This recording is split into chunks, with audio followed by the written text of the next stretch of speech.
Hello मेरे प्यारे दोस्तों, कैसे हो आप लोग। आज हम देखेंगे यूपी आरओ एआरओ री एग्ज़ाम के लिए हिंदी का एमसीक्यू प्रैक्टिस सेट। चलिए चलते हैं पहले क्वेश्चन की तरफ। तो पहला क्वेश्चन है दोस्तों, निम्नलिखित में से पर्यायवाची में असत्य युग्म की पहचान कीजिए। मंडन को अनुमोदन होता है, एकदम सही है। रंक को अंकचन होता है, यह भी ठीक है। यमुना को कालगंगा होता है, जबकि इसका रॉन्ग आंसर है ऑप्शन सी, मुक्त स्वतंत्र, गलत है। मुक्त का स्वतंत्र गलत है।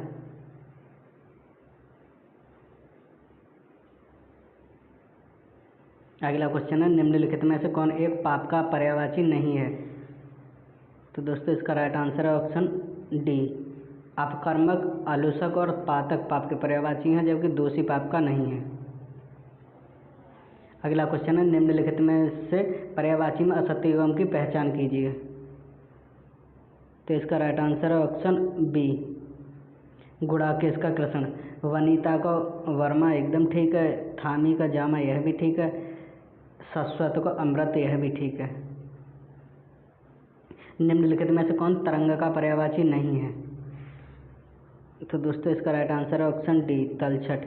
उर्मी, वार्ची, वीची और उल्लोल सभी तरंग के पर्यायवाची हैं, जबकि तलछट तरल का पर्यायवाची नहीं है। निम्नलिखित में से पर्यायवाची में युग्म सही युग्म की पहचान कीजिए। तो दोस्तों इसका राइट आंसर है ऑप्शन ए, मुद्रिका, मुद्रिका। पर्यायवाची की दृष्टि से एक वर्ग अशुद्ध है, उसकी पहचान कीजिए। तो दोस्तों इसका राइट आंसर है ऑप्शन बी, मनोज, मार, रतिपति, ये सभी ठीक हैं, जबकि अभ्रक, फलक और खगोल यह भी ठीक है। परिधान, पट और वासन ये सभी कपड़ा के, यह भी ठीक है। पर्यायवाची की दृष्टि से एक वर्ग अशुद्ध है, उसकी पहचान कीजिए। तो दोस्तों इसका राइट आंसर है ऑप्शन बी, चंचला, चपला, दामिनी उपयुक्त सही हैं। केकी, शिखंडी, ध्वजी ये सभी ध्वज के। ध्रुम, विपट, आग्रम ये सभी भी ठीक हैं। निम्नलिखित में से कौन चांदनी का पर्यायवाची नहीं है। तो दोस्तों इसका राइट आंसर है ऑप्शन सी, चंद्रका, चंद्रकला, चंद्रमृचि उपयुक्त सभी चांदनी के पर्यायवाची हैं, जबकि चंद्र चांदनी का पर्यायवाची नहीं है। निम्नलिखित पर्यायवाची युग्म में से असत्य की पहचान कीजिए। तो इसका राइट आंसर है ऑप्शन डी, ध्वज का द्वारा, गलत है। मरीचि का किरण, ये एकदम ठीक है। व्योम का अनंत, यह भी ठीक है। कांतार का कानन, यह भी ठीक है। निम्नलिखित में से कौन सा एक सोना का पर्यायवाची नहीं है। तो इसका राइट आंसर है ऑप्शन ए, कासर। हाटक सोने का पर्यायवाची है, कनक सोने का पर्यायवाची है, पुष्कल सोने का पर्यायवाची है, जबकि कासर सोने का पर्यायवाची नहीं है। हर एक व्यक्ति देश की उन्नति में अपना यथार्थ सहयोग दे रहा है, उपयुक्त में से हर एक किस प्रकार का विशेषण है। तो दोस्तों इसका राइट आंसर है ऑप्शन सी, प्रत्येक बोधक विशेषण है। हर एक प्रत्येक बोधक विशेषण है। निम्नलिखित शब्दों में से कौन सा एक विशेषण नहीं है। तो दोस्तों हम देखते हैं, इसका क्रोध विशेषण नहीं है, जबकि क्रोध जो है भाववाचक संज्ञा, जबकि चालक व्यक्ति विशेषता चालक है, व्यक्ति विशेषता ग्रस्त है, व्यक्ति विशेषता भाई की विशेषता चचेरा है। उपयुक्त सभी विशेषण, जबकि क्रोध विशेष है। दिए गए विकल्पों में से कौन सा विशेष है। तो दोस्तों यहाँ पूछ रहा है कौन सा संज्ञा है। तो दोस्तों इसका राइट आंसर होगा ऑप्शन ए, अभ्यास। जबकि ऊंचा व्यक्ति या किसी की विशेषता की ऊंचा है, उत्साहित है, अधात्म है। उपयुक्त सभी विशेषण है, जबकि पहला विशेष है। प्रवीण बहुत तेज विद्यार्थी, इस वाक्य में बहुत शब्द क्या है। तो मेरे प्यारे दोस्तों इसका राइट आंसर है ऑप्शन बी, प्रिय विशेषण है। बहुत प्रिय विशेषण है, जबकि तेज विशेषण है। दिए गए विकल्पों में से कौन सा शब्द विशेष है। तो मेरे प्यारे दोस्तों इसका राइट आंसर है ऑप्शन ए, अभ्यास। दिए गए विकल्पों में विशेषण शब्द की पहचान कीजिए। तो दोस्तों इसका राइट आंसर है ऑप्शन बी, चर्चित। व्यक्ति की विशेषता है चर्चित। दिए गए विशेष विशेषण युग्म में गलत युग्म की पहचान कीजिए।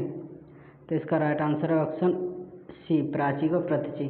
जादू से जादूगर बन गया, ताप से तपित बन गया, प्रस्ताव से प्रस्तावित बन गया, जबकि प्राची प्रतिशी एक दूसरे के पर्यायवाची हैं।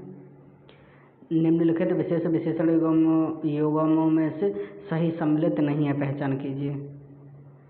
तो दोस्तों इसका राइट आंसर है ऑप्शन बी, विवाह का विवाद गलत है, जबकि समय व सामासिक एकदम सही है। वेद को वैद यह भी ठीक है, वेद से वैदिक बन गया यह भी ठीक है। विद्वान व्यक्ति पूज्य होते हैं, उपयुक्त वाक्य में विशेषण की पहचान कीजिए। तो मेरे प्यारे दोस्तों इसका राइट आंसर होगा ऑप्शन ए, गुणवाचक विशेषण। व्यक्ति की विशेषता है वो पूज्य है, उसका गुण है। तुम अपना काम किस प्रकार से करते हो, इस वाक्य में विशेषण युक्त हुआ है, इसमें कौन सा विशेषण प्रयुक्त हुआ है? तो मेरे दोस्तों इसमें प्रश्न पूछा जा रहा है, तो इसका राइट आंसर है ऑप्शन डी, प्रश्नवाचक। बाध का विलोम निम्नलिखित में से कौन सा होगा? तो इसका राइट आंसर अबाध्य, ऑप्शन सी। यूसस का विलोम शब्द कौन सा होगा?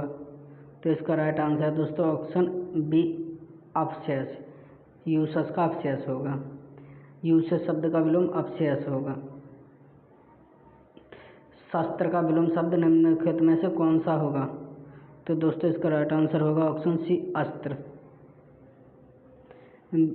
व्यष्टि का विलोम शब्द कौन सा होगा? तो इसका राइट आंसर होगा ऑप्शन बी, समष्टि। शांत का विलोम निम्न में से कौन सा नहीं है? तो इसका राइट आंसर है ऑप्शन डी, उत्तेजित शांत का विलोम है, अशांति भी शांत का विलोम है, जबकि उद्विग्न भी शांत का विलोम है। विलोम शब्द की दृष्टि से युग्म सम्मिलित नहीं है, उसको पहचानिए। तो दोस्तों इसका राइट आंसर होगा ऑप्शन ए, विशुद्ध का अवरुद्ध गलत है, जबकि विश्वस्त का अविश्वस्त एकदम ठीक है। वृद्धि का ह्रास यह भी ठीक है। वैश्विक का सामूहिक यह भी ठीक है। लघु का विलोम निम्नलिखित में से कौन सा होगा? तो दोस्तों इसका राइट आंसर होगा ऑप्शन सी, गुरु और दीर्घ दोनों लघु के विलोम शब्द हैं। महाशय का विलोम शब्द निम्नलिखित में से कौन सा होगा? तो इसका राइट आंसर होगा ऑप्शन सी, क्षुद्राशय। महाशय का क्षुद्राशय विलोम होता है। निम्नलिखित में से किस शब्द की वर्तनी शुद्ध है? तो मेरे प्यारे दोस्तों इसका राइट आंसर होगा ऑप्शन डी, हितैषी। सर्वश्रेष्ठ गलत है, शय गलत है, प्रतिनिधि गलत है, जबकि हितैषी सही है। निम्नलिखित में से अशुद्ध वर्तनी वाले शब्द की पहचान कीजिए। तो इसका राइट आंसर है ऑप्शन सी, पश्चाताप गलत है, जबकि यथेष्ट एकदम सही लिखा है। पुनरुत्थान भी सही लिखा है, वैधत्व भी सही लिखा है। निम्नलिखित में से कौन सा शब्द अशुद्ध है, उसको पहचानिए। तो इसका राइट आंसर है ऑप्शन बी, सुसुस्सा गलत लिखा है, जबकि छिंद्रान्वेष भी सही लिखा है, बहुब्रीहि भी सही लिखा है, प्रेमचंद भी सही लिखा है। निम्नलिखित में से किस शब्द की वर्तनी शुद्ध है? तो मेरे प्यारे दोस्तों इसका राइट आंसर होगा ऑप्शन डी, महात्म्य। निम्नलिखित में से अशुद्ध वर्तनी वाले शब्द की पहचान कीजिए। तो इसका राइट आंसर है ऑप्शन ए, कुमुदनी गलत लिखा है, जबकि केंद्रीकरण एकदम सही लिखा है, निरोग भी सही लिखा है, सहस्त्र भी सही लिखा है। निम्नलिखित में से किस शब्द की वर्तनी शुद्ध नहीं है? निम्नलिखित में से किस शब्द की वर्तनी शुद्ध नहीं है? तो मेरे प्यारे दोस्तों इसका राइट आंसर होगा ऑप्शन सी, राजन की, जबकि जज्वालमान्य भी ठीक लिखा है, जागृत भी ठीक लिखा है, प्रणबंधन भी ठीक लिखा है। निम्नलिखित में से अशुद्ध वाक्य की पहचान कीजिए। तो दोस्तों इसका राइट आंसर होगा ऑप्शन ए, हरिश्चंद्र से अदृश्य कोई सत्यवादी नहीं हो सकता है, गलत है। हमारे बेटे के विवाह के उपलक्ष्य में भोज होगा, यह एकदम ठीक है। बूढ़ा आदमी लाठी टेक कर चल रहा है, यह भी ठीक है। विशेषण के 4 उदाहरण दीजिए, यह भी ठीक है। निम्नलिखित में से शुद्ध वाक्य नहीं है। निम्नलिखित में से कौन सा वाक्य शुद्ध नहीं है? तो इसका राइट आंसर होगा ऑप्शन बी, अब अस्थायी सरकार की स्थापना होगी। अब अस्थायी सरकार की स्थापना होगी, यह गलत होगा। इसका सही वाक्य होगा, अब स्थायी सरकार की स्थापना होगी। अस्थायी नहीं होगा, स्थायी होगा इसकी जगह पे। मुझे संस्कृत नहीं आती है, एकदम ठीक है। हम इस आंदोलन में भाग नहीं लेंगे, यह भी ठीक है। तुम अपना दायित्व निभाओ, यह भी ठीक है। निम्नलिखित में से कौन सा वाक्य शुद्ध है, उसकी पहचान कीजिए। तो दोस्तों इसका राइट आंसर होगा ऑप्शन सी, इस वाक्य की पुनः रचना करके देखो। निम्नलिखित में से शुद्ध वाक्य की पहचान कीजिए। तो इसका राइट आंसर होगा ऑप्शन डी, सन्ने सन्ने उसकी दिशा बिगड़ती गई। निम्नलिखित में से तत्सम शब्द कौन सा होगा? तो मेरे प्यारे दोस्तों इसका राइट आंसर होगा ऑप्शन सी, आश्चर्य। जबकि अधूरा का तत्सम अर्धपूरक होता है, अंधेरा का तत्सम अंधकार होता है, अलग का अलगन होता है, जबकि अचरज का आश्चर्य होता है। कौन सा सही सम्मिलित नहीं है तत्सम तद्भव की दृष्टि से? तो इसका राइट आंसर होगा ऑप्शन सी, उल्लू का उल्लू। उच्छ्वास का उत्साह एकदम ठीक है, उठ का उत्थिष्ट ठीक है, उजाला का उज्ज्वल यह भी ठीक है, जबकि ऑप्शन सी में उल्लू का उल्लू गलत है, उलिष्ट गलत होगा। निम्नलिखित में से कौन सा तद्भव शब्द है? तो मेरे प्यारे दोस्तों इसका राइट आंसर होगा ऑप्शन बी, ईंधन। ईंधन जो है तद्भव शब्द है। निम्नलिखित में बेमेल की पहचान कीजिए। तो मेरे प्यारे दोस्तों इसका राइट आंसर होगा ऑप्शन बी, ओझा का उपाध्याय गलत है, अवर का ओवर ठीक है, आश्वास का अवश्वास का ओस ठीक है, उदखल का उखल ठीक है, जबकि ओझा का उपाध्याय गलत है, ओझा का। तो इसका राइट आंसर होगा मेरे प्यारे दोस्तों, ओझा तत्सम शब्द नहीं है, जबकि ओझा तद्भव शब्द है। निम्नलिखित में तत्सम शब्द की पहचान कीजिए। तो मेरे प्यारे दोस्तों इसका राइट आंसर है ऑप्शन ए, आशीष तत्सम शब्द है। वे मेल की पहचान कीजिए तत्सम और तद्भव की दृष्टि से। तो इसका राइट आंसर होगा ऑप्शन सी, खेल का खेला गलत है, स्तंभ का खंबा ठीक है, खरजूर का खाज ठीक है, छुर का खुर ठीक है। निम्नलिखित में तद्भव शब्द कौन सा है? तो मेरे प्यारे दोस्तों इसका राइट आंसर होगा ऑप्शन सी, कूप। निम्नलिखित में कौन सा युग्म सम्मिलित है? दोस्तों सही शब्द को पहचानिए। तो इसका राइट आंसर होगा चीता का चित्रकार होगा। निम्न में कौन तत्सम शब्द नहीं है? तो इसका राइट आंसर होगा ऑप्शन ए, डंक तत्सम शब्द नहीं है। कहीं भी अंकी बिंदी आती है, चांद बिंदी आती है, तो वो शब्द तत्सम नहीं हो सकता है। निम्नलिखित में सम्मिलित नहीं है, उसको पहचान कीजिए। तो इसका राइट आंसर है ऑप्शन सी, 61 का 61 नहीं होगा, 28 का अष्टविशांति होगा, 88 का अष्टशीति होगा, 31 का 61 होगा। शक्तिशाली, दयालु और योद्धा नायक के लिए एक शब्द पहचानिए।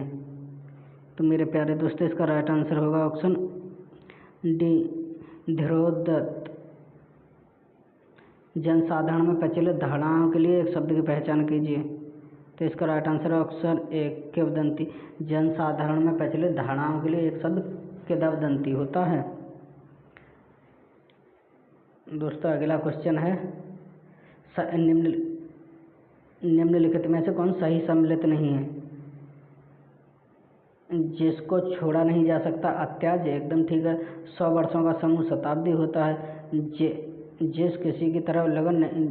जिसका किसी भी तरह से उल्लंघन नहीं हुआ अनुल्लंघनीय गलत है। जिसका बाहरी जगत का ज्ञान ना हो कूपमूंड कहलाता है, यह ठीक है। तो इसका राइट आंसर है ऑप्शन सी, पश्चिम व उत्तर दिशा के माध्य का कोण क्या कहलाता है? पश्चिम और उत्तर यानी ये भारत दिशा का कोण क्या कहलाता है? तो दोस्तों इसका राइट आंसर ऑप्शन सी, वायव्य है। जिसने प्रतिष्ठा प्राप्त कर ली हो वाक्य के उपयुक्त शब्द की पहचान कीजिए। तो इसका राइट आंसर ऑप्शन ए, प्रतिष्ठित। सही सम्मिलित नहीं है, उसकी पहचान कीजिए। वह भूमि जो पहले ना जोती गई हो अकृष्ट पूर्वा कहलाती है, सही है। अंत्याज सूक्ष्म या छोटा होने की शक्ति प्राप्त होना अणिमा कहलाती है, यह भी ठीक है। स्वयं गुरु बनकर दूसरों से अपनी पूजा कराना गुरुमंडप कहलाता है। जिसे हानि अथा अर्थ का डर ना हो उसे नैष्टिक कहते हैं, यह गलत है। तो इसका राइट आंसर होगा ऑप्शन डी, जिसके पास कुछ भी ना हो वाक्य के लिए एक शब्द की पहचान कीजिए। तो दोस्तों इसका राइट आंसर होगा ऑप्शन सी, अकिंचन। जिसके पास कुछ भी नहीं होता उसे अकिंचन कहा जाता है। घुंघराले बालों वाली नायिका के लिए एक शब्द की पहचान कीजिए। तो इसका राइट आंसर होगा ऑप्शन बी, काकुली। घुंघराने वाली बालों वाली नायिका को काकुली कहा जाता है। तारों भरी रात के लिए एक शब्द कौन सा होगा? तो मेरे प्यारे दोस्तों इसका राइट आंसर है ऑप्शन ए, बेभावरी होगा। जिसका जन्म द्वीप पर हुआ हो के लिए एक शब्द कौन सा होगा? तो इसका राइट आंसर है ऑप्शन बी, द्वैपन। जिसका सब जन्म द्वीप पर हुआ हो उसे द्वैपन कहा जाता है। तो मेरे प्यारे दोस्तों आज का टेस्ट कैसा लगा अपनी राय कमेंट बॉक्स में ज़रूर दें। और चैनल को सब्सक्राइब करना ना भूलें। Thank you. अगली वीडियो में फिर मिलते हैं।